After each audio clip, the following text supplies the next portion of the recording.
Hello, everybody, and welcome to the Modern Fairy Sightings Podcast. I am absolutely delighted to have with me this time Darragh Mason, researcher, writer, podcast host, and creator of Spirit Box podcast. And also, you're an award-winning travel and documentary photographer. Welcome, Darragh. So great to be with you. Pleasure to be here, Joe. Really delighted to be here. And we're here to chat about, you have the fine background there, and I also have your book here.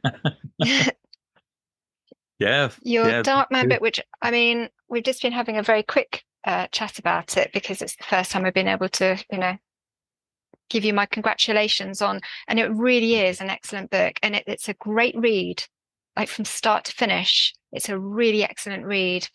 It comes in two parts because at the start, you've got the folklore, and various aspects of the folklore surrounding the Dark Man. And then we've got the experiences at the back, which Mm. is just wonderful. It's just so well written, the entire book. So yeah, congratulations. Thank you so much. I really appreciate it. Yeah, thank you. Yeah. I mean, to begin, for people that aren't familiar with the Dark Man, could you describe, what you're Yeah, it, it's one of these things that I should be able to answer that question, given that I've written a book about it, with ease. But it's such a complicated and convoluted subject matter that really kind of is so elusive of being pinned down and categorized. And I think that's the almost the starting point is realizing that there is no kind of definitive answer that it is X. It is a disruptive force. It's an inspirational force. Um, there's a pattern that emerges from the folklore that allows us to kind of understand the Dark Man in terms of kind of what it is rather than who it is, because it seems to be kind of a living archetype that plays out in our stories, it plays out in our folklore back into antiquity, and people are experiencing it in a very real way in the modern day, and certainly those who are involved in witchcraft or cult to it um, will may have a very direct experience of it. It has many names. Some of those would be very familiar to people, but I guess most overtly the folkloric devil, the black man, the dark rider. I mean, you've done a few shows on people's modern experiences with an an emanation of the dark rider, Mm. the old one, the master, and as part of the kind of foundation of my book is finding him, the archetype in the folklore first, and then through the people I interviewed in on Spirit Box, seeing that there was a similar pattern emerging, and essentially that's where the inspiration for my book came, was to build out that folklore, and describe the various patterns that orbited the Dark Man, that the phenomena exhibited. And then the second part of that is going through contemporary practitioners of witchcraft and magic, and indeed just witnesses, people who have had their lives interrupted by witnessing the phenomenon. Yeah. It's a truly extraordinary thing, and in my opinion, it's a very, very real thing. I'm so glad that you've done this and that you're talking about it. And you describe in the book your own experience with him, which was just a turning point for you, or an opening point. And what I've realized reading this is that it now the experiences that have been talked about on Modern Fairy Sightings podcast. We might sort of touch on those a little later. It makes so much more sense now when I've read the book, and read about other people's experiences, there are aspects of it, as you say, there are patterns that you recognize. And there's some real aha moments for me reading this book. Mm-hmm. And so, I'm excited for my guests to also read this. In the beginning of the book, you do talk about the folklore, and it was great to look at the different aspects of that too. And I wonder if you could just talk a little about the part where Oisin and St. Patrick are having this conversation. I thought that was a really great inclusion. Yeah. It's a lovely part of the Fenian cycle. So there's a couple of kind of great mythologies in Ireland. You've got kind of the Támbó Cuile, which is the story of Cuchulainn, and then the kind of the battle between Ulster and Connacht. And the other kind of famous one is the Fianna, or the Fenian cycles, which are the stories of Fionn McCool. And I think to help orientate people, he's kind of an Arthurian figure. He's very much kind of like King Arthur, and kind of has a noble lineage, and he's like a young hero who kind of overcomes the odds to become the leader of this kind of a mythic group of warriors, the Fianna.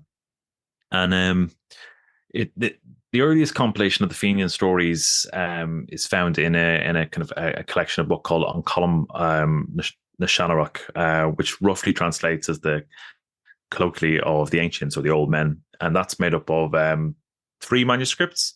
The first is 2 from the 15th century. One is the Book of Lishmore, and the other one's called Laud 610, and the third is from Killiney in County Dublin. But the linguistic evidence and how they're written, how the language is structured, kind of dates them back to the 12th century. But we know that these were kind of transcribed by kind of medieval Irish monks, and they hark back to a very early tradition. And the story of Oisin is particularly interesting, because Oisin is Fionn McCool's son, and essentially he is his parentage is what makes the debates between Patrick and himself particularly interesting, because he provides this bridge between the age of heroes and the age of myth, where these great tales come from, and and I guess the early kind of medieval Christian period in Ireland. Yeah. But to cut a long story short, Fionn McCool is out hunting, and his dogs find this deer, and his dogs won't attack the deer as they would normally do, and he notes this is strange behavior, so he decides to take the deer, who is very friendly towards them, back to his fort. That night, a fairy woman comes into his chamber. She's strikingly beautiful, and he's utterly captivated by her, and she explains to him her predicament, which is essentially there is a dark man whom, in different variations of the story, is called the dark man of the She being the fairies, or the black magician of the men of God, and the men of God being a kind of a rough translation of the Tuatha Dé Danann. So we see that the dark man is then kind of positioned as being something to do with fairy, or something to do with an otherworldly being, but she is a fairy woman, and she begs for Fionn McCool's protection, and she talks about kind of the dark man being kind of omnipotent to a degree. He is everywhere. He looks up from the water. He's in the wind, and I am afraid, because she says I have a love for another person, and when she says this, Fionn is immediately kind of racked with jealousy. But then she says that other person is you, Fionn, and he's delighted with this news. And they have a kind of very passionate love affair, and they are kind of immediately together. And one could argue there was some fairy glamour there as well, but the outcome is kind of immediately tragic. Fionn is called away on his duties to protect Ireland, and to with the Fianna, he fights off an invasion of Vikings. And on his return, he finds the fairy woman, Sive, is gone.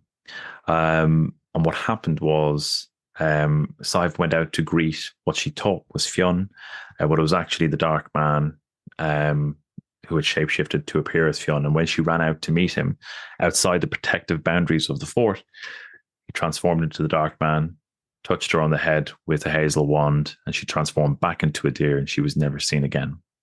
Now, Fionn travels for 7 years around Ireland looking for her. He never finds her, but he eventually stumbles upon a young boy about the age of 7 who has a shock of blonde hair, and he recognizes the child's face is similar to his and similar to Sive. The boy tells him that he came from a place that was far from here, where there was always fruit, and there was a deer there who cared for him, who loved him, who was always kind to him. And sometimes this man in black came and berated the deer, and sometimes the man in black was kind to the deer. But then he found himself here. The Dark Man sent him back to Ireland, back to Darragh. The boy is named Oisín, which means little deer, after Fionn realizes this is his child. Now, he is half fairy. He grows into a man. He becomes a fine warrior and renowned poet. And eventually, he's drawn back to fairyland when another fairy woman appears, called Niamh Kinor.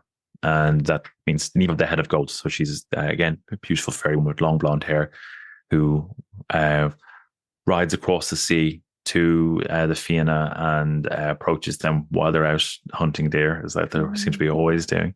Yeah. Basically says to Oisín, I'm here for you. I want you to be my husband and come back to fairyland with me. And he does so. He spends 3 years there with her, and they have 3 children. But then he longs for Ireland and to see his Fianna, his brothers, his companions. And she sends him back with the strict taboo to not touch the ground, to stay on top of the horse that she gave him, to not touch the ground. Anyway, the inevitable happens, and he is helping some men who are trying to move a large boulder. He leans down to throw the boulder out of the way, and his saddle belt snaps, and he falls, touches the ground, and is immediately transformed into an old man, as 3 centuries are said to have passed in the time he was away. And Ireland has changed. It's the Ireland of the age of saints and scholars. It's a monastic country. And eventually he's brought to St. Patrick. And they have a section within the kind of the book that this is primarily from, the kind of the Tuatha Dé Danann and the kind of warriors and gods. The chapter is called The Arguments, and essentially it's this kind of moral debates between Patrick and Oisín. And this is where the legend has it that Oisín recounted the stories of the Fianna to the monks, who then transcribed them all. So we have this bridge from the age of heroes to the Christian age. Yeah. And there's some fabulous stuff in there, but fundamentally Patrick says, because the Fianna have not accepted Christ, they're in hell. And this is a travesty to Oisín. It's just like, how could such noble people, such great warriors and great poets, who were the heroes of the land, have this fate? This is unjust. How could any just God do this? And the really interesting thing about how this story is told is that it is not lopsided towards St. Patrick. It's not a case of like Patrick is winning these debates in any kind of like convincing way. It's like, you can tell reading through it that this was actually a conundrum for the writers. Right. They were like, this is a problem. It doesn't sit well. anyway, the what pans out is that that they reach kind of a middle ground, as it were. They don't agree on several things. A couple of times, Oisin kind of says kind of where he is, and where in his former former physical glory, he would separate some heads from shoulders and kind of and call them the monks clerks and bell ringers and this kind of stuff. And it goes from there. But the really interesting thing about this is that this is a half fairy talking to the patron saint of Ireland, and this seemingly kind of like an impossible scenario was actually quite okay. The then kind of medieval Christian mind could hold both these concepts in their head without them being conflicted, which I found absolutely fascinating. But there's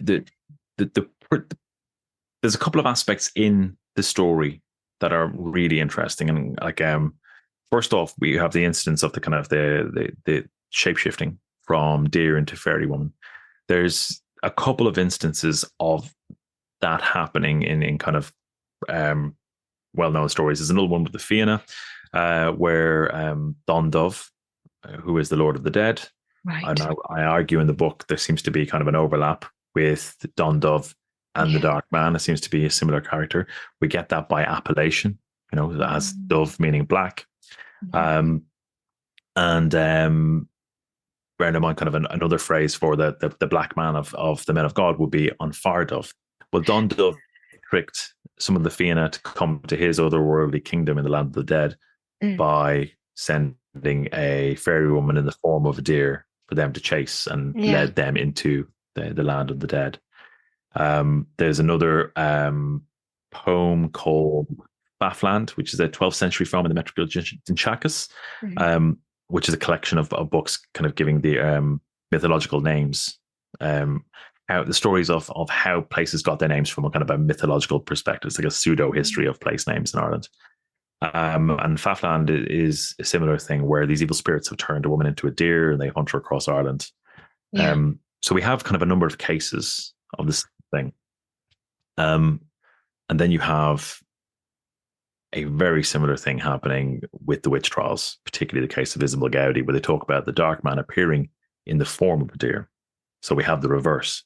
Yes. But as Joshua Cook says, kind of the reverse is often kind of representation. We think about kind of how fairy experiences work.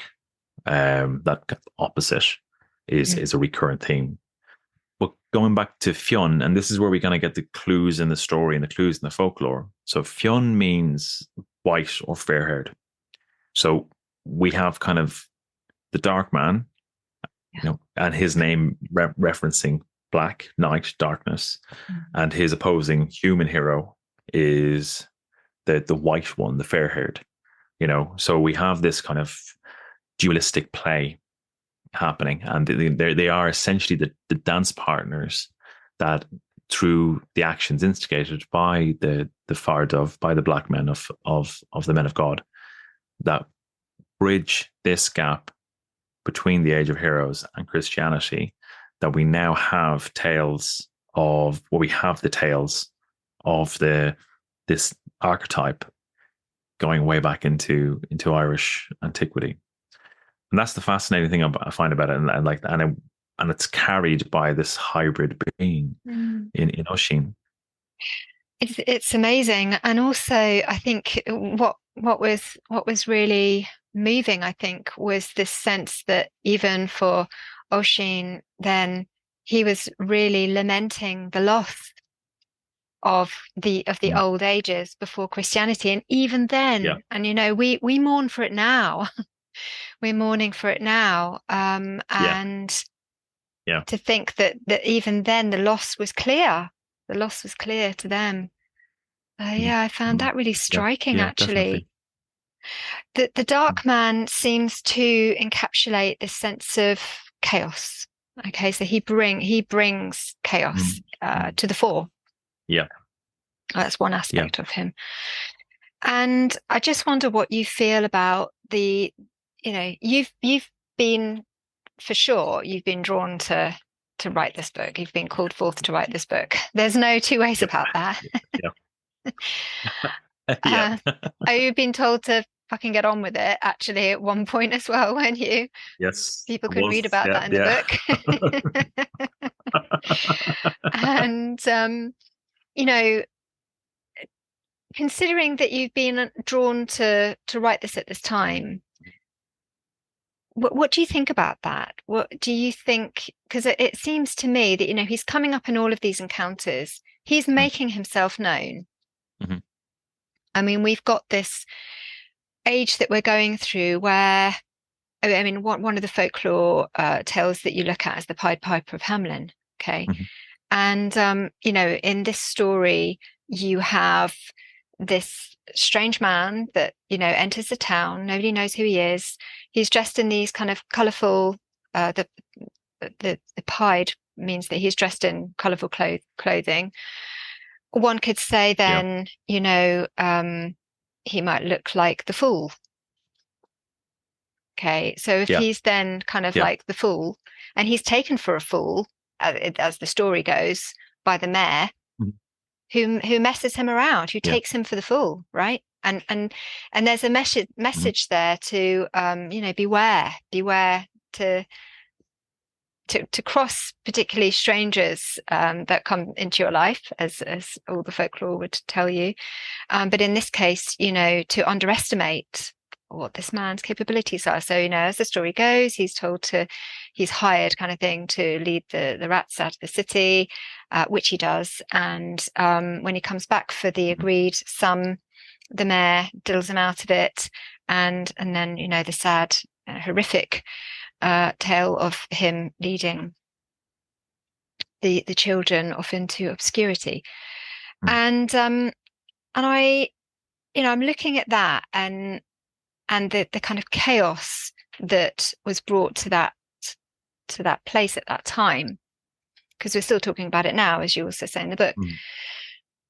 And I'm kind of looking at this time we're going through as well. And I often look at this kind of gateway that we came through in about sort of 2016-ish. So, this time when we are all in chaos,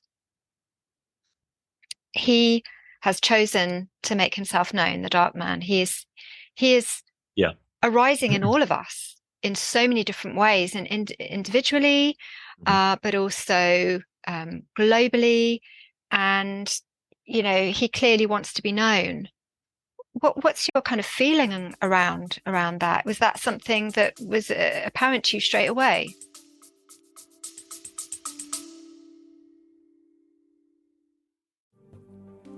Healing has helped me many times in my life when I'd reached a point where something needed to change. In 2005, I trained with Martin Brofman to learn the body mirror system of healing, which was life-changing for me. It's based on the idea that the parts of your body that don't work well reflect the parts of your life that don't work well, and about which you have tension in your consciousness. The understanding is that tension is stress, and stress causes symptoms. In a distance healing or in-person session, I move up the chakras, returning each one to wholeness using a colour map. During the process, I see images and situations, I hear words or receive impressions that tell me something about what caused the tension in that person's life. The feedback at the end of the session is a really big part of the healing. If you're interested in a chakra healing session, you can contact me at scarletofthefae@gmail.com.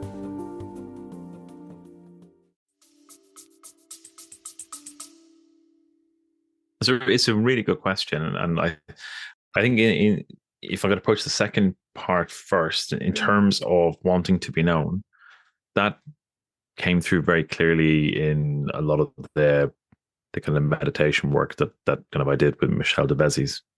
That essentially part of this was articulating his essence. The essence of the phenomenon, out of the context of an Abrahamic view, where this is evil, this is the devil, this is the fallen angel who wants to destroy us all, and all that kind of stuff. And what's really prevalent as well is that people still really see that, that still has a huge amount of power.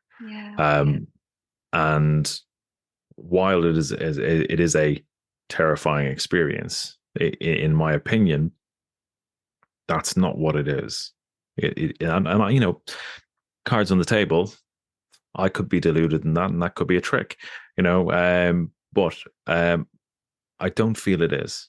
I feel it is a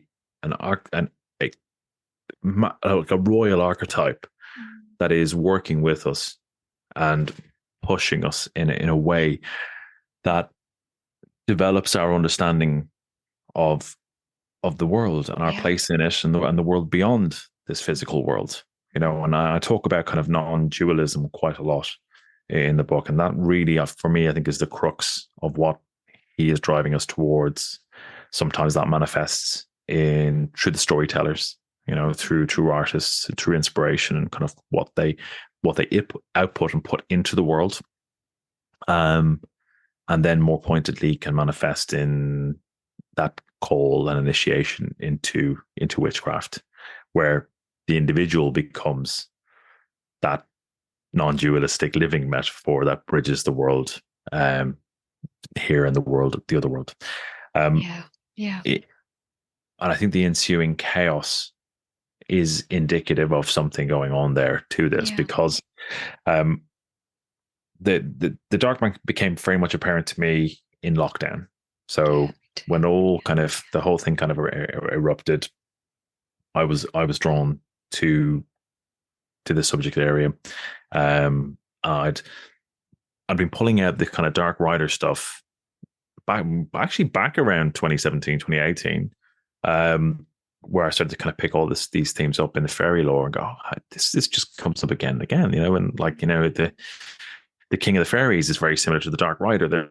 They display the same characteristics, and it kind of started to build out from that period.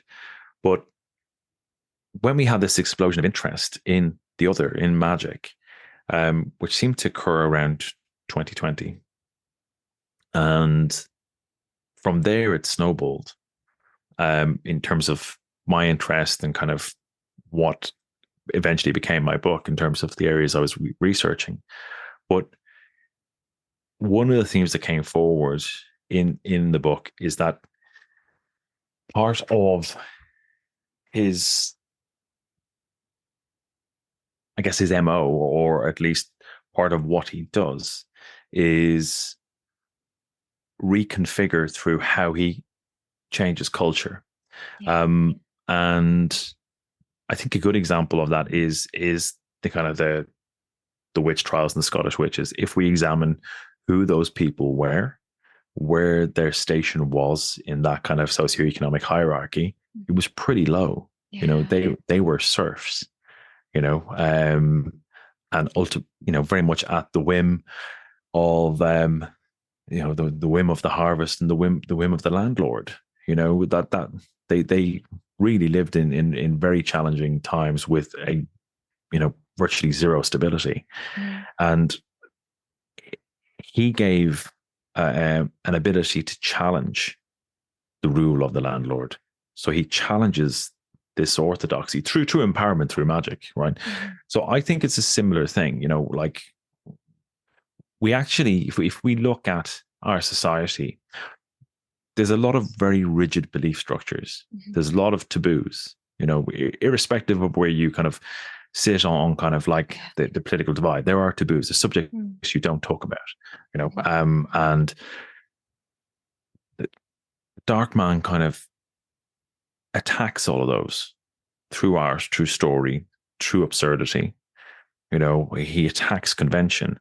And the example I give, one of the examples I give in the book is the idea of around, well, what was Spring Hill Jack about? When we had kind of the actual, the pinnacle of the British Empire, where that it expanded across the world. And at the very heart of the British Empire was this idea of kind of like, a Cartesian worldview, very much an enlightened worldview. We're rational, where we believe in kind of material silence, And therefore, those people who have a more kind of animistic worldview are kind of, they're inferior in every way. That ideology gave an excuse for that kind of expansion and kind of the barbarism of Yeah, absolutely. colonialism. And similarly, earlier to that, the Christianity had the same thing. I mean, and there's plenty of other religions that are guilty of the same thing. We're spreading our faith because it is superior.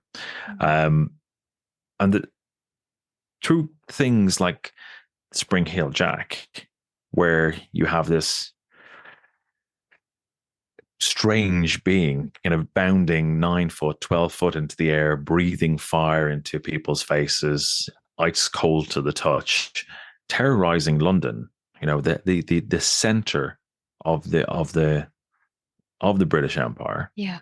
To the point where people are afraid to go out at night. And then not just that, the same figure turns up at Aldershot, the literal heart of the military might of the British Empire, bounds out of the darkness, slaps a sentry in the face, and bounds back into the darkness, and does this several times. So it's like striking at the ideological heart of this, rigid, orthodox, brutal machine of empire. And I would wager that if you look across history, whenever you have a kind of an extremely domineering force that is crushing everything in its way, that something like that appears. Yeah. Because it's a battle for the hearts and minds. So the people of London, who lived in this metropolis, at the time the greatest city in the world, were terrorized by some phantom. It shouldn't exist.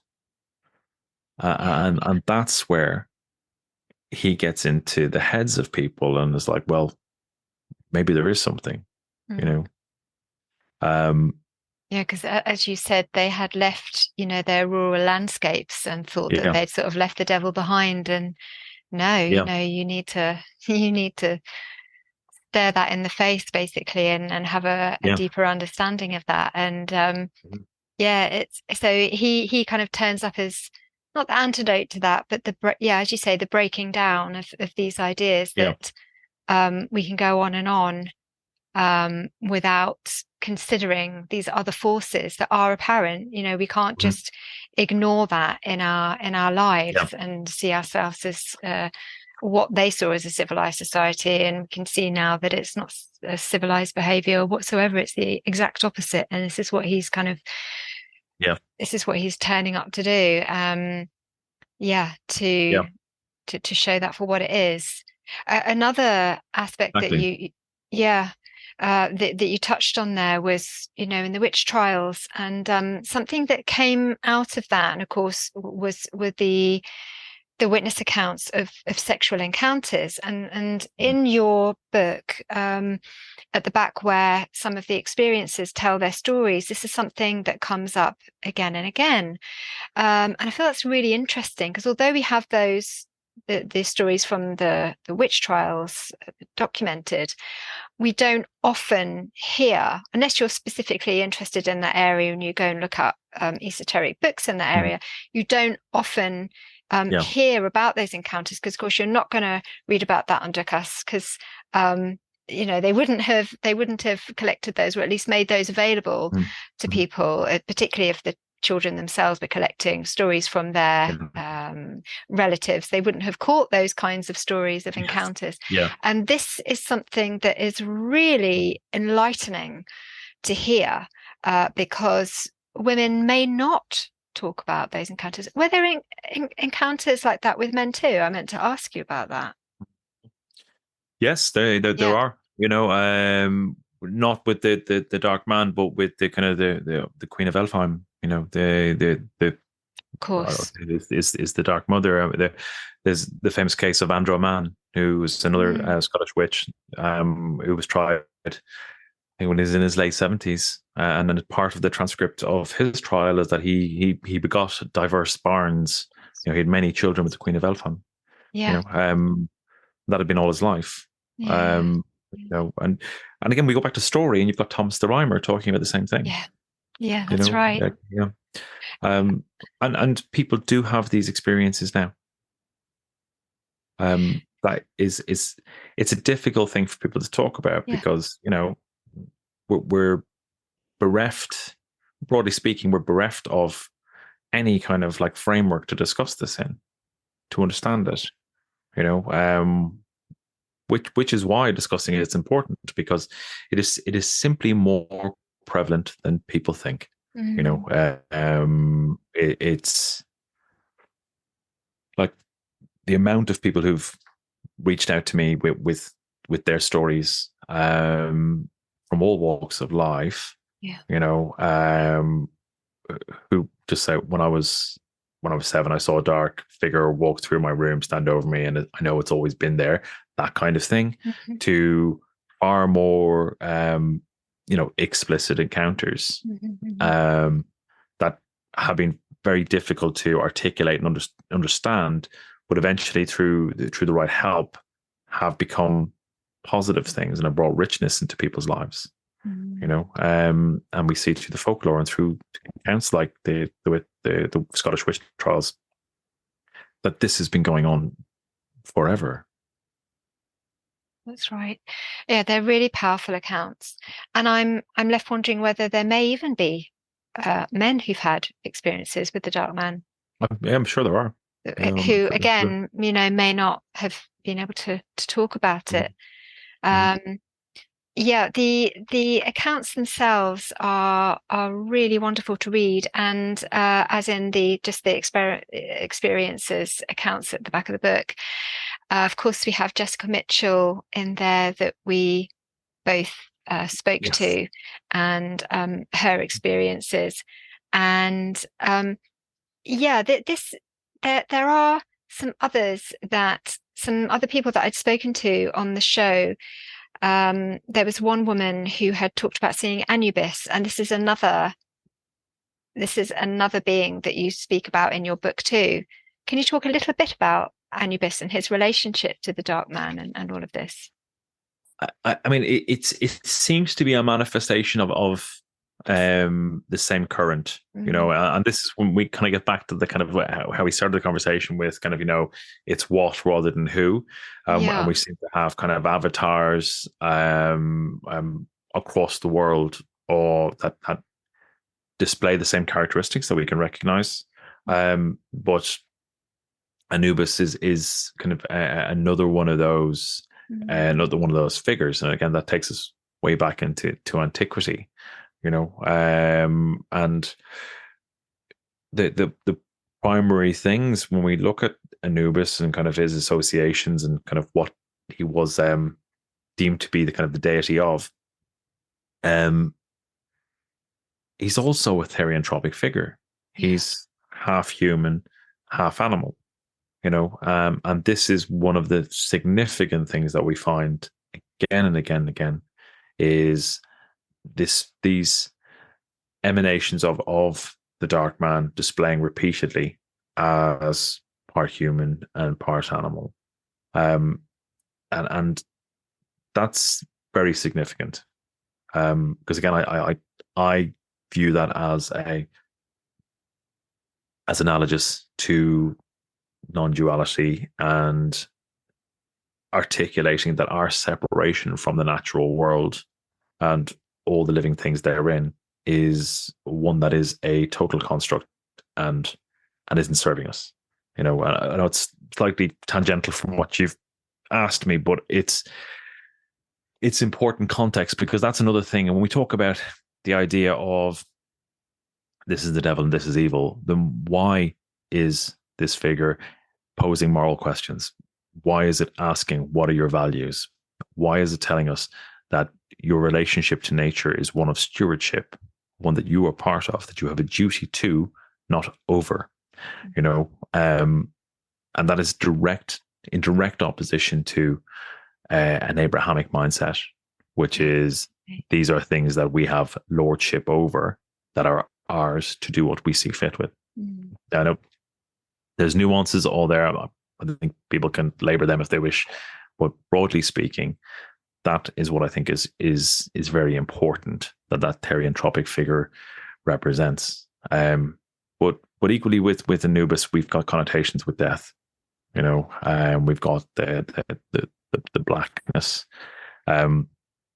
You pull the thread a little bit, and you get into the Greek mix of the same figure with Hermes, where you've got Hermanubis, which is again the psychopomp figure, and that kind of a influence on magic and poetry and trickster elements that you get with Hermes.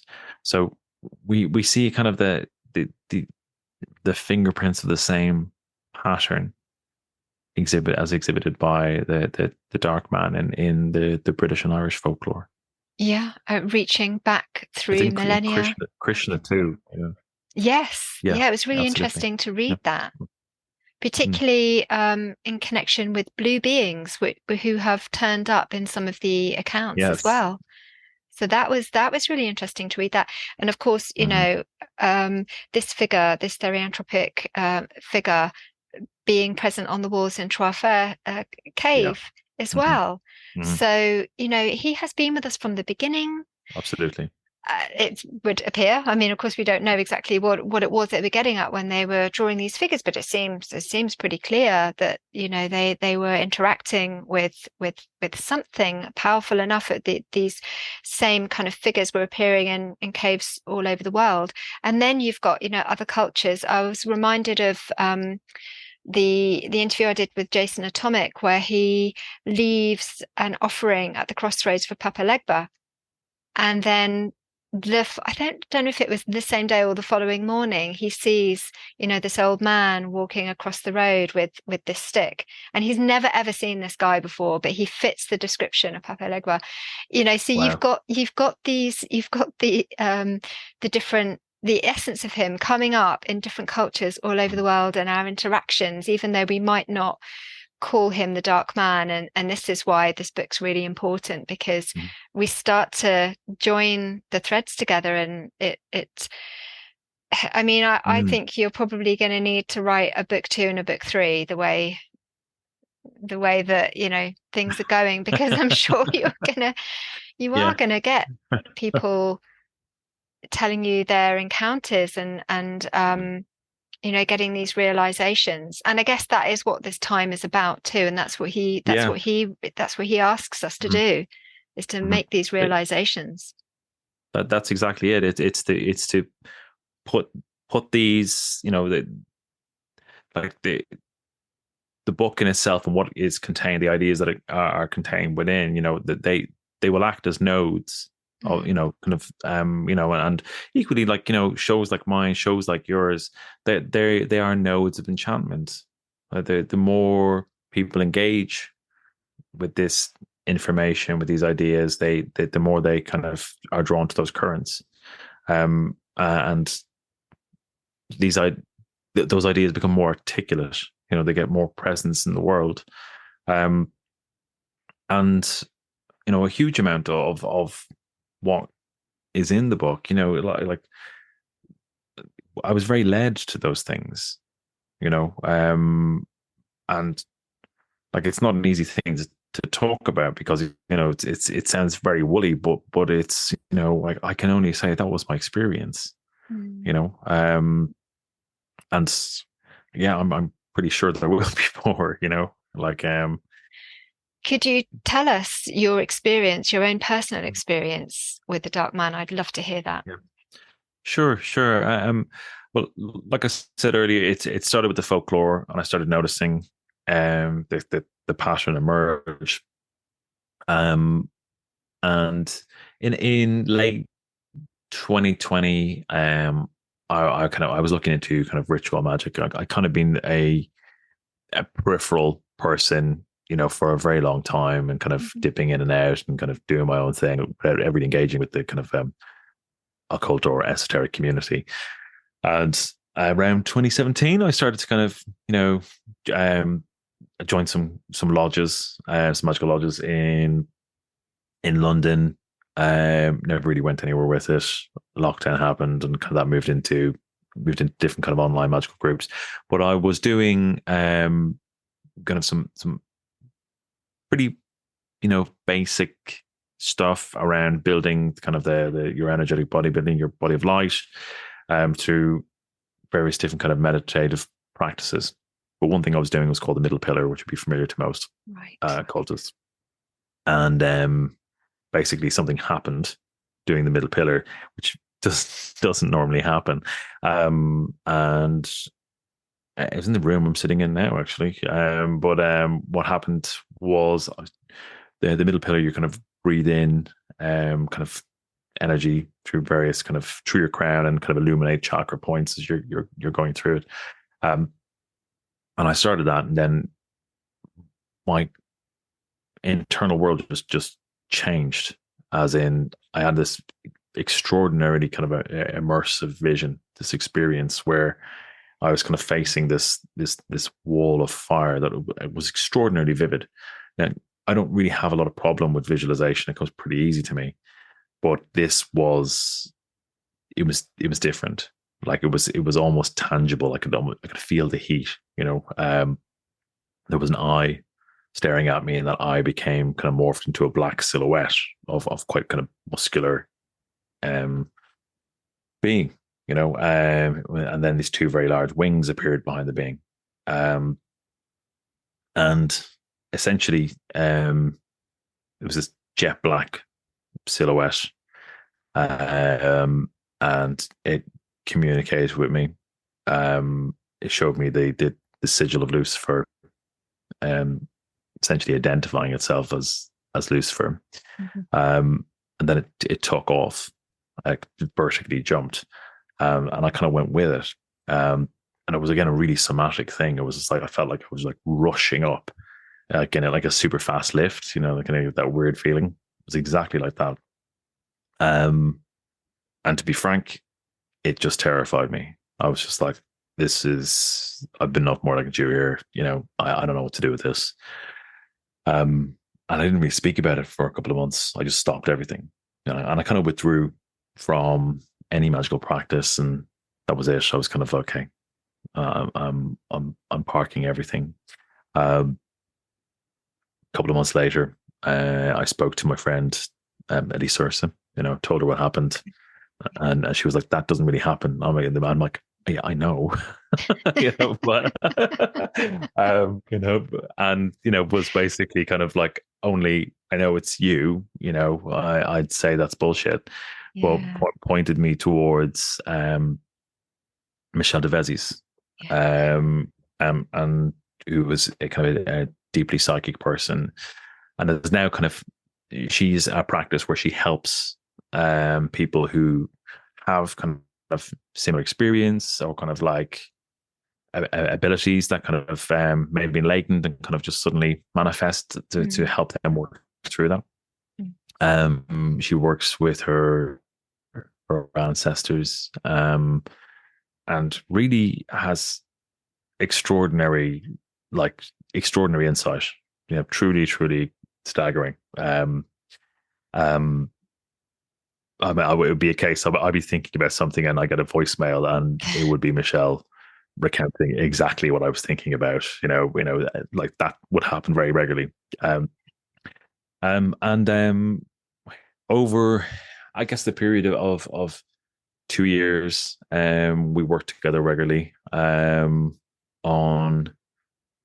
unpacking what was going on. I started to kind of hear communications, be led to things, and really want to start to unpack that this has been going on for a very long time, for a long time in my life. And what we actually unpacked in one of the sessions, and it just bounced into my head, was there was a picture on the wall of my family home of a black silhouetted figure, which was completely incongruous with the rest of kind of, family photographs of like, christenings and graduations. And then this kind of a black silhouetted figure against this kind of like purpley pink flames. And I was like, oh my God, that's him, and very much kind of the revelation was like, that's letting you know he's been with you for a long time. Mm. You know, I have that picture upstairs now, and that's kind of forms kind of the center of a lot of my practice. But things like that, where you start to realize this has been going on for a far long time. You know, far longer than you would think, right? And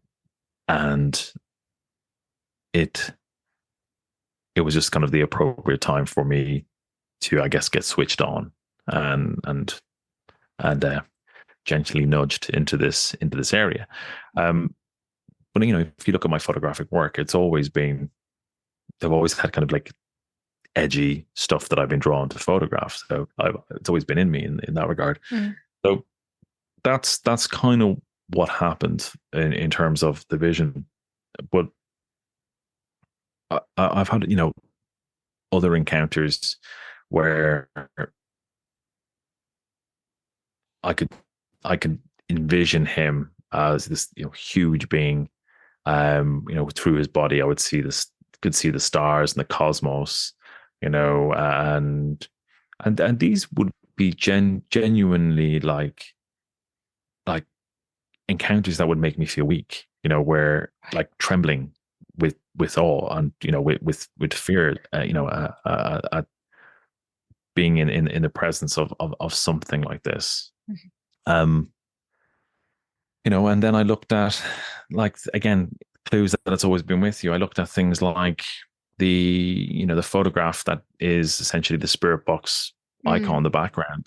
You know, it's a photograph I took on a beach nearby that I went out to. That was back in 2016. So the date seems to be coming up again and again. Yep. But I went out to shoot the Taurid meteor shower around this time of year.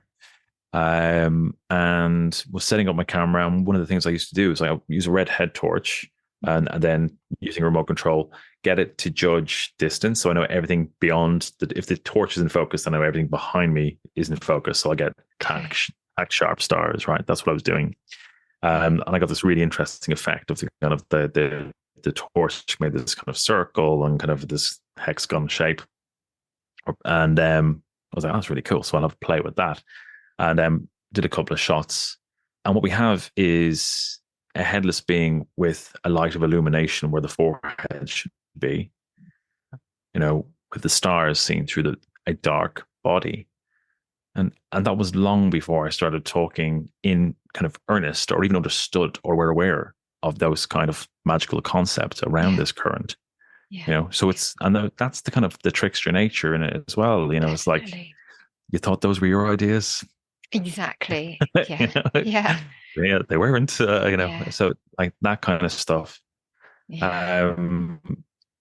And they're quite shocking, you know, when you kind of understand that how much of this is my ideas or how much am I just being kind of like, you know, pointed in the right direction, kind of, and gently nudged and fed stuff, you know, and like that's a weird feeling, you know. But again, it kind of leans into that kind of non-dualistic reality of like, you know, we're all connected, including to these, you know, royal beings. But that kind of culminated in myself and Shuli Porter and Elise Ursa going down to Dartmoor and going out to engage him at midnight on the moor, you know, to understand what was wanted. Now I'd started kind of working on kind of the proposal for this book, but you know, the question there was like, we didn't even really know kind of like, we knew we were being constellated together, but like, well, okay, how do we approach this? And like, there's like bits of Gemma work in there, like kind of Jason Miller's protocol for asking questions of spirit, and some like Greek magical papyri stuff, and like, so we worked this out together, and kind of this is what we're going to try and after we kind of did our calls, cast our circles, and all the relevant stuff, you're talking about a really misty moor, like, you know, it was like literally it was like so out of a movie, you know, Yeah. like it sounds so cheesy, but it really, really was like rolling like mist across the moor. And you know, the wind playing up, it just stopped. The wind stopped. I went deathly silent. There was like a light flickering in the trees. Heard laughter, the baby cry, and we asked our questions, and you know, I asked, "What do you want?" And it said, "Right." You know, and the voice is so hard to describe. It's so like layered. It sounds like dozens of male voices who would have been important to me, like my grandfather's voice, my father's voice, like, and I know it's not them, but it's like it's ancient and it's reverberating through my skull. And literally 2 days later, through a kind of a sequence of events, I took a call from my now publisher. You know, like it was in that time frame. Yeah. You know, and you know, these are not. That wasn't an easy thing to do. You know, that was a very frightening and nerve wracking thing to do, and I'm really glad to have had, you know, more experienced people with me. You know, I wouldn't have done it by myself. I don't think I would have had it in me. I needed that, like, that that support, you know. But you know, it was a full on experience, but it there was a direct output of it. You know, literally in 2 days, that was sorted. And what I had done is, what I found out subsequently is that I had sent, I think I sent my proposal to like two or three publishers, and I had sent to in editions, and it didn't make it through. So, and that was just rectified 2 days later, you know. Amazing. Yeah. I mean, reading about it, thank you very much for sharing that, by the way. It's Sorry. really moving. Really kind of touches me to hear your words with that and how it felt, and with the mist rolling in. You know, none of this is a surprise because the power behind this is so strong that, yeah, I totally understand. But the three of you in that ritual, you know, you all played really strong parts. It was, you know, the stepping forward with that, and then having them with you, it really worked. It was great to hear about that. So it's very generous of you to share that ritual, I felt, for readers. And I appreciate that. When well, I made sure to clear it with my colleagues that they were comfortable with that. But I felt it was important because I felt it pulled it all together, you know, in a way that kind of showed where I was coming from, why I was writing this. Yeah, absolutely. I'm curious about when you hearing about the third pillar exercise that you did and that kind of intervening period. Did you clearly already had a really full-on experience there, a profound experience, and did you in those intervening months then already feel completely changed? Like what was your life in that point where you kind of held back, not knowing whether to walk forward, because that kind of feels like a little bit like a void, which itself is indicative of this you know, this being, this archetype. I like just like a lot of confusion, you know, a lot of introspection, and you know, when I talk about kind of the test of metal in the book, and it's it's a lot of that. It's a lot of kind of internal, you know, what am I what am I getting into here? Have I bitten off more than I can chew? Um, and real fear. Mm. But ultimately, for me, coming home, because it's helped me, realize in a way, why have I always felt haunted? Why do you feel different? Why do you Yeah. think this isn't it? Why have you always been at this unease with the kind of the material world, that kind of sterile world? It's because that's not who I am. That's not who the people who are experiencing this are. Mhm. You know, Yeah. there's something else. There's something in them that is connected to the other.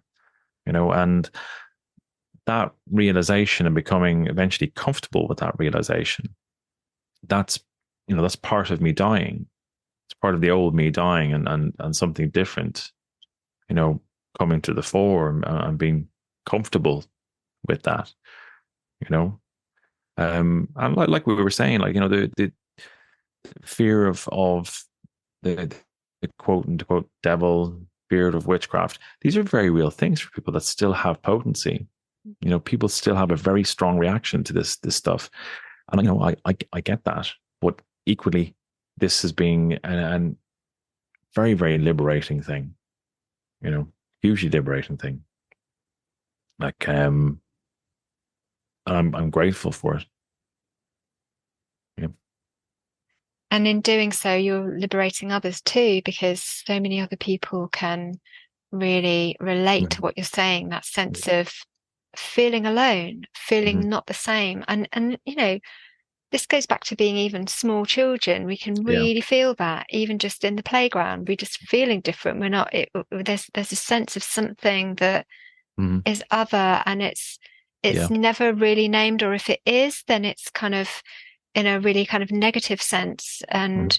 And we're always encouraged to just join, and Yeah. be like everybody else type thing. And Mhm.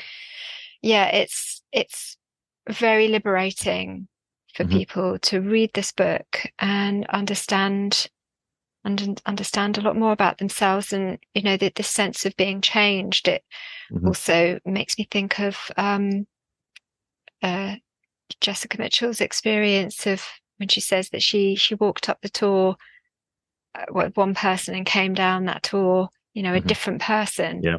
And this is how it can change in a flash, as you say. It can change through coming into contact with this energy, and it lights something within us again, Mhm.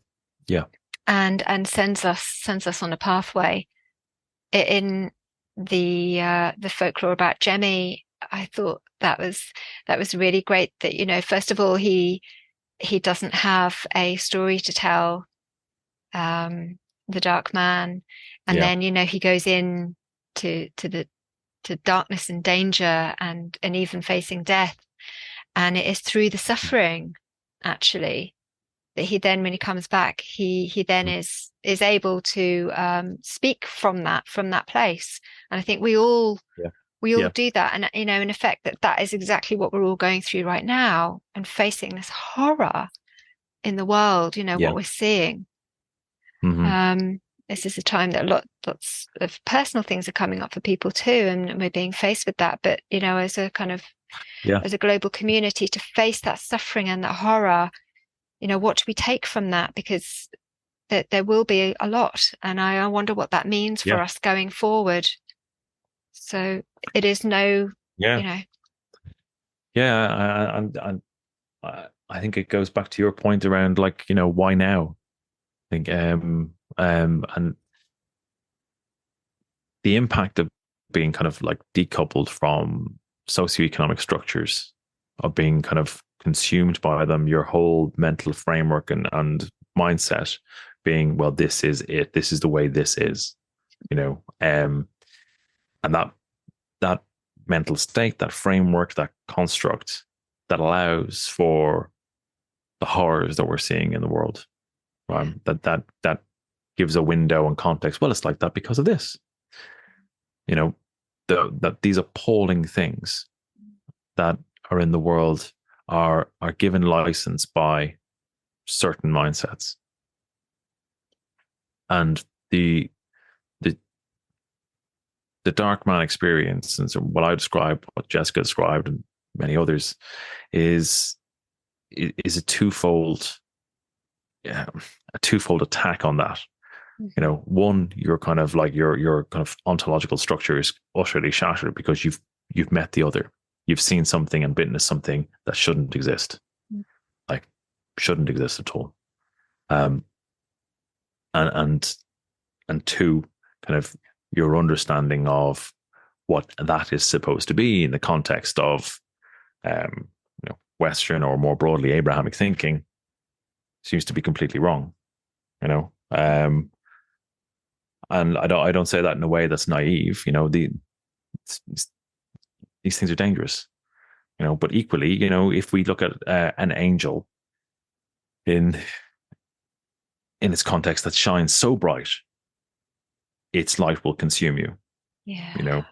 It's the same thing.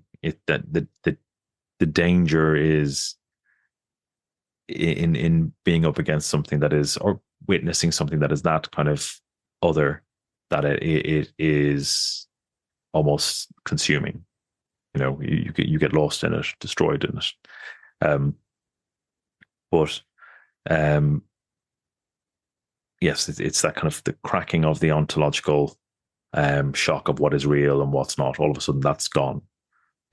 And understanding that the mindset, the world that you understood was, is Cartesian, is completely wrong. It takes apart that mindset of why things should be the way they are. Yeah. And the separation from nature thing is really important. Because again, it places you in it and not above it. And it also does it in a context where it's honest, and it's honest about life, that yes, in some places life does feed on life. Some things get given, but other things get taken away. That's part of this human experience. It doesn't shy away from that. It presents it. It's honest about it, but it's also celebratory of our ability to create. And I kind of juxtapose like Western Christian thinking against this. When we talk about, looking at how the impact of the ideas of a celibate God born to a virgin mother and what that did to human sexuality, most pointedly to female sexuality. And when we transpose that terrible corruption onto the ideas around the landscape being venerated as a goddess, where the valley, the cave, was seen as a symbolic vulva into the womb of the goddess, into the womb of the earth, that becomes the hell mouth, the entrance into the hell underworld. I think these two things are utterly intertwined. And that's why I think when we go back to that sexual element that happens at the witches' Sabbath, that happens to people with the fairy lovers and what have you, it's in itself is a celebratory ritual of that fecundity that we have as living things, and even those that are disembodied, that it's a celebration of that creative force that is within us. It's being reignited. Yes. Yeah, and I really do feel like this book it's reignited something in me, a lot of understanding for my own experiences and for those of people that I've spoken to. So it's tremendous work. Oh, thank you so much. I appreciate that. Thank you, really. And I look forward to more. Look forward to the book 2 and book 3, book 4 Yep. and book 5.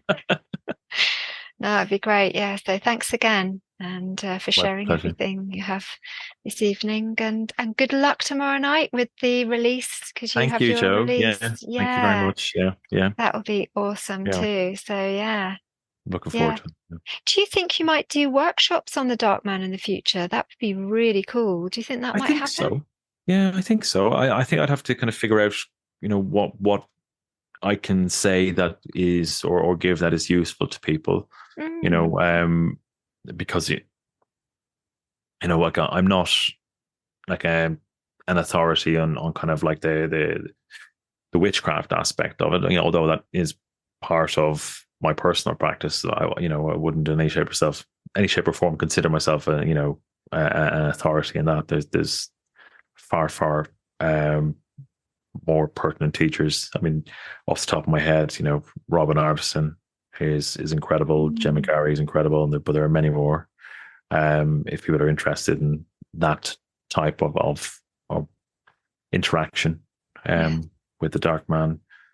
But I think in possibly, working through meditation, and yeah, I think the deconstruction is probably the most helpful thing um, that I can offer. Not that I can deconstruct someone else's experience, but in terms of how you think about the mm, folklore and what that mirrors to your one's experience. That yeah. might be something that could be useful. Yeah, I'd be up for that if you did something like that. And sort of just to end also, I really love the way that the ritual took place on the moor, in this wild, Mm-hmm. one of the most wild places in Britain. Yeah. Uh, and and that it's still so very potent, and that Mm-hmm.